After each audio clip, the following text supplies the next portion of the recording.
Oremos. Nosso Deus e Pai que estás nos céus, estamos em Tua presença e te agradecemos por este dia que estás nos concedendo.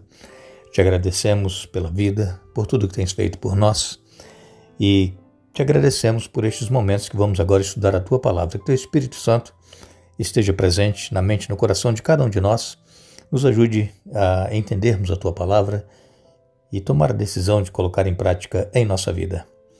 Pedimos, Pai, que abençoes Roseli Francisco dos Santos, e ela pede especialmente que Tu estejas com os aventureiros que participarão do Aventuri, dias 14, 15 e 16, que Tu os proteja, que nada de mal aconteça. Também Sônia Marisa, ela é do Brooklyn, pedindo orações pela semana de oração que está sendo realizada lá na igreja do Brooklyn, que termina amanhã, dia 8. Que Tu estejas trabalhando com cada pessoa que está indo participar desta semana. Naíris Greenwald está agradecida pela cirurgia de sua nora Eliane, transcorreu tudo bem e espera que tenha uma boa recuperação. Também Maria Schreiber, ela continua pedindo por sua irmã Benilda Schreiber Becker, está internada, e que Tu cuides da Benilda e faça o melhor por ela, conforme a Tua santa vontade, Pai. Pedimos também que abençoes Ana Assis e os seus familiares, abençoes Madalena Gomes, abençoes Iracema Silva, também queiras abençoar Suzete Tolentino, abençoes Alda Mota e os pedidos que ela nos envia, abençoes Ilza Cobor e os seus familiares, queiras abençoar também Janiere Silva, estejas com Adailde Santana, também com Raimundo Nonato e Kátia, Normanei Torres, Leonice Vigário, Maria Márcia e Euricles. Abençoes também Dalva Marconi e todos os demais pedidos que aqui estão. Que Tu, ó Pai, faça o melhor por cada um, em nome de Jesus. Amém.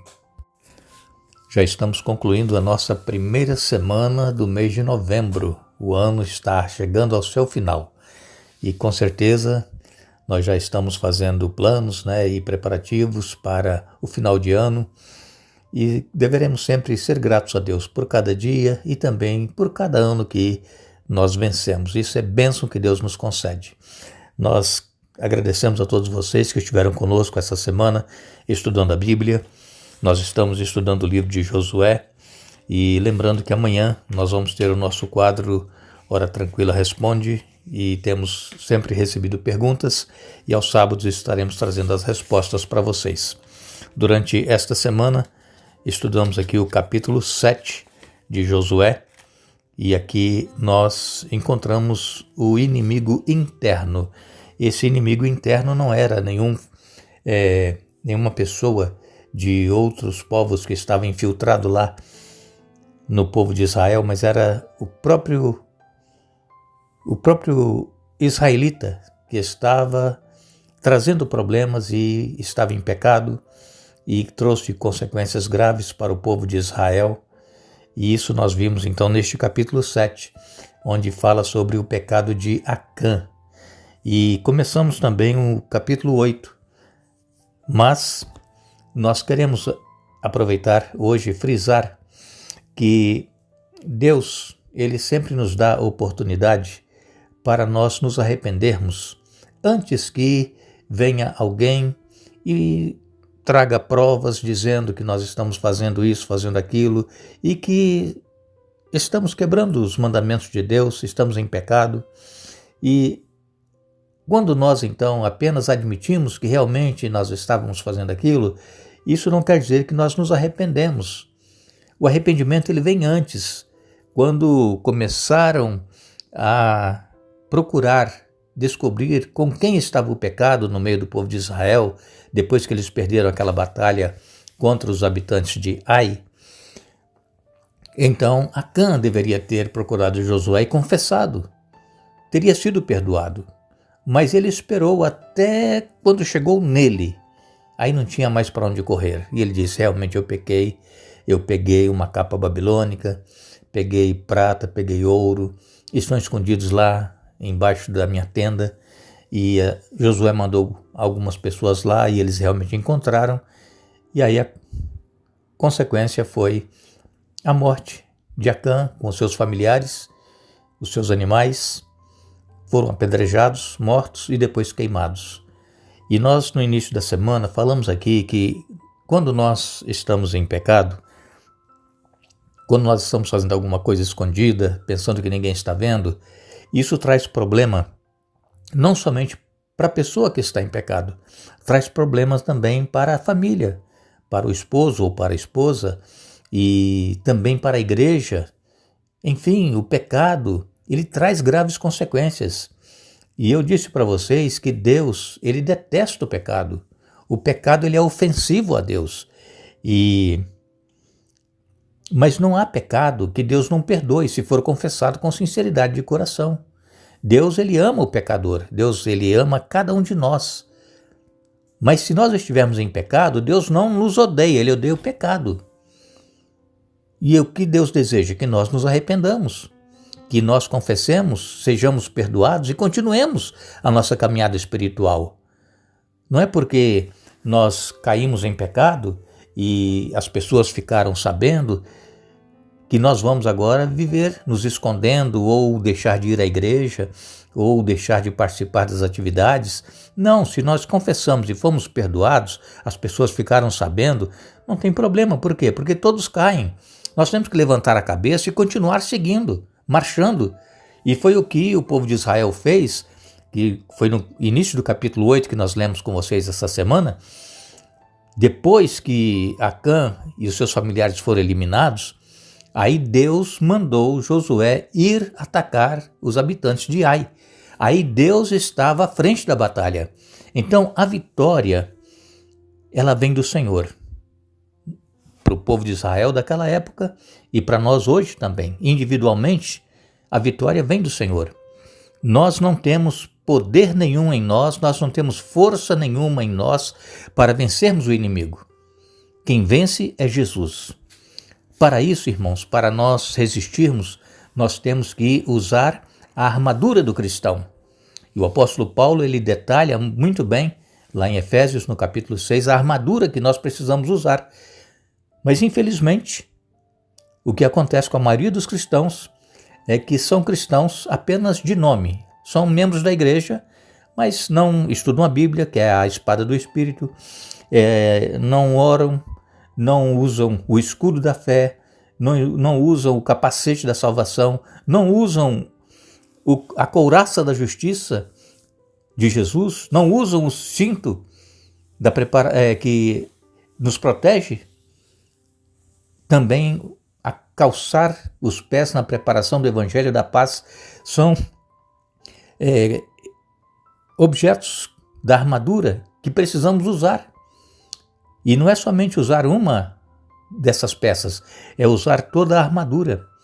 Quando Paulo usou essa ilustração, ele estava se lembrando dos soldados romanos quando iam para a batalha. Iam todos protegidos, capacete, escudo, couraça, o cinto, enfim, tudo, a espada. Eles iam para a batalha e eles iam preparados.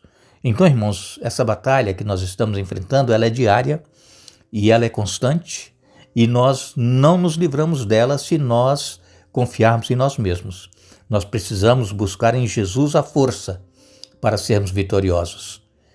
E eu, durante essa semana, falei com vocês várias vezes que nós, se tivermos algum pecado acariciado, algum pecado no interior do nosso coração, nós precisamos confessar.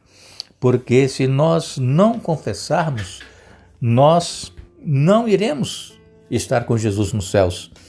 E o apóstolo João, ele tendo a visão lá da cidade santa, da Nova Jerusalém, e também a visão da volta de Jesus, o apóstolo João, aqui em Apocalipse, capítulo 22, e no verso 15, o apóstolo João escreveu: do lado de fora da cidade ficam os cães, são aquelas pessoas imorais.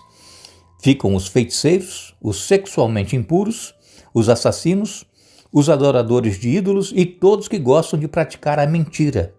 Apocalipse 22, 15. Esses ficarão de fora, não irão para os céus.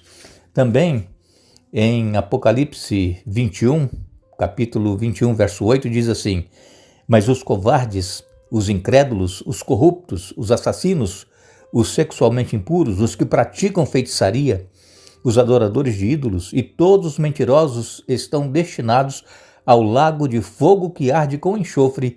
Esta é a segunda morte. Então vejam, aqui em Apocalipse nós temos a relação das pessoas que não vão para os céus e que serão queimadas no fogo, na segunda morte, que diz aqui. Anote para você ler também Apocalipse 21, verso 8, Apocalipse 22, 15 e também o profeta Isaías, em Isaías capítulo 66, nos versos 16 e 17, Isaías escreveu: o Senhor julgará o mundo com fogo e sua espada, e muitos serão mortos por ele. Os que se consagram e se purificam num jardim sagrado, com um ídolo no centro, que comem carne de porco e de rato e outras carnes detestáveis, terão um fim terrível, diz o Senhor. Vejam, aqui está a relação. Apocalipse 22, 15, Apocalipse 21, 8, Isaías 66, versos 16 e 17, traz uma relação. Então, irmãos, se nós estamos tendo algum problema espiritual com essas abominações para o Senhor que nós lemos aqui, nós precisamos rever como é que nós estamos vivendo a nossa vida espiritual. Deus, ele é longânimo, Deus, ele é misericordioso, Deus, ele perdoa se nós confessarmos e abandonarmos, mas nós precisamos tomar uma decisão. Nós sabemos que todos nós que participamos diariamente do estudo da Bíblia, temos o desejo de estar um dia nos céus. Mas para que nós possamos estar lá, nós precisamos crer em Jesus, aceitá-lo, passar pelas águas e viver uma vida de comunhão com Ele, deixando essas coisas que nos afastam dele.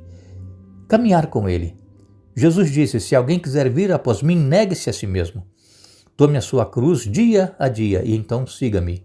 Então é uma morte diária para o pecado que nós precisamos fazer. É dia a dia, não é somente uma vez.